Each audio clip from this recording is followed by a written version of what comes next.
What's going on, guys? The Comics Kid 2099 here. Welcome to day 142 of the 365-day graphic novel review challenge. Over the last couple of days, I have been talking about books that try to reinvent and remake the early days of the Avengers. And yesterday, I talked about Avengers: Earth's Mightiest Heroes, which was two miniseries, both written by Joe Casey. And today, I want to talk about Avengers: The Origin, which is by Joe Casey and Phil Noto. This is the formation of the Avengers team, slightly retold, slightly reinvented, with just a little bit of embellishment of how it happened in the first issue of Avengers by Stan Lee and Jack Kirby. And this story is okay. When I went into this, I was really expecting it to be handled in a very similar way to the Earth's Mightiest Heroes miniseries. And it's by the same writer, just with a different artistic partner, and so I don't think that I was out of line in expecting it to be handled in the same way that those minis were. But unfortunately, this is really not even in the same league as those two minis. Even Earth's Mightiest Heroes Part 2, which I did not like as Part 1, even it is quite a bit better than Avengers: The Origin, unfortunately. And there's several reasons why, I think. First of all, this is only a 5-issue miniseries, which for just the formation of the team is kind of a little bit long and drawn out. But when you compare it to the Earth's Mightiest Heroes minis, those were both 8 issues long, and they had quite a bit more room to play with the characters and their characteristics, and each of those characters for each miniseries going through a little bit of an arc. In this 5-issue miniseries, we don't really get to see any of these characters go through an arc. Now, we do get to see a little bit of their characteristics and how they clash with each other. For example, at one point in this book, Thor is talking about how he comes from Asgard and how he is an actual god, and then you've got Tony and Hank, and both of these guys are men of science, and so they're kind of looking at him saying, okay, sure, you're a god.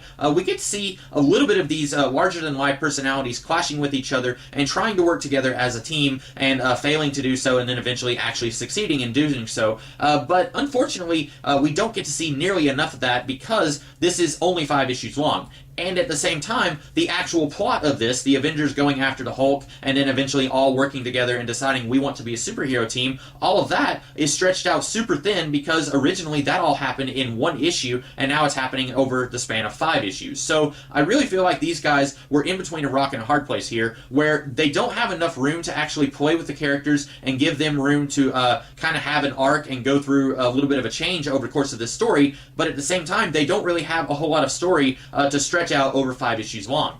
So really, I think they were kind of darned if they do, darned if they don't in that sort of situation. Also, I just don't think that this is as good as Earth's Mightiest Heroes, which, like I said yesterday, it really focuses on the characters and their struggles. It really takes out all of the superhero action adventure stuff, and it mostly just focuses on these characters.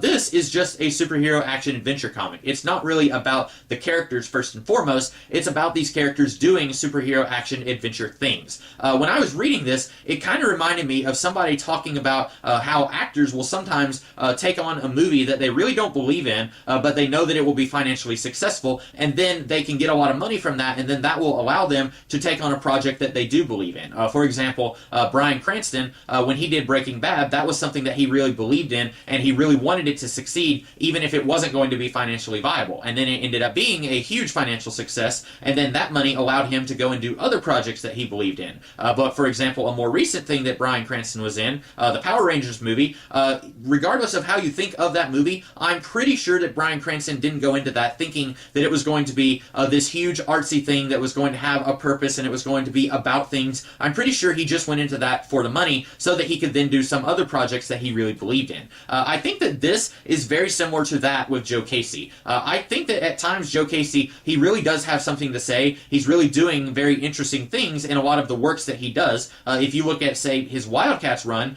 from the early 2000s, I really think that that is very well written.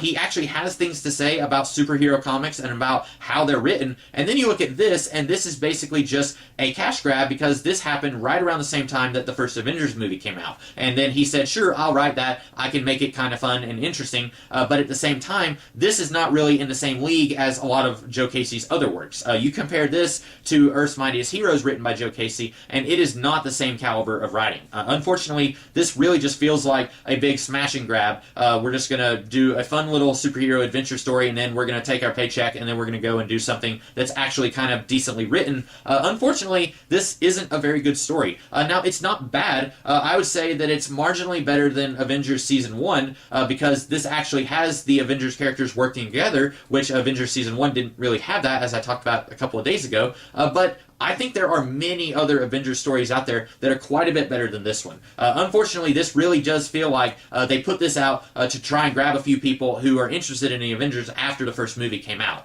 And I think if you're looking for a better Avengers story by Joe Casey, you could definitely find that in the Earth's Mightiest Heroes books that I talked about yesterday. So overall, not a very good story, not a bad story, but it just doesn't pack that same wallop that some of the other things by Joe Casey have had. Maybe if I read this before I read Earth's Mightiest Heroes, I would have felt very differently about it. But even so, I still think that my problems about the pacing of this and how none of the characters really come alive for me, I still think that that would have been an issue even if I read this before I read Earth's Mightiest Heroes. So overall, those are my thoughts on The Origin. I hope that you guys liked this video, and if you did, be sure to like, share, comment, and subscribe, and I will be back tomorrow with a different video. In the meantime, you guys have a great rest of the day. Catch you later.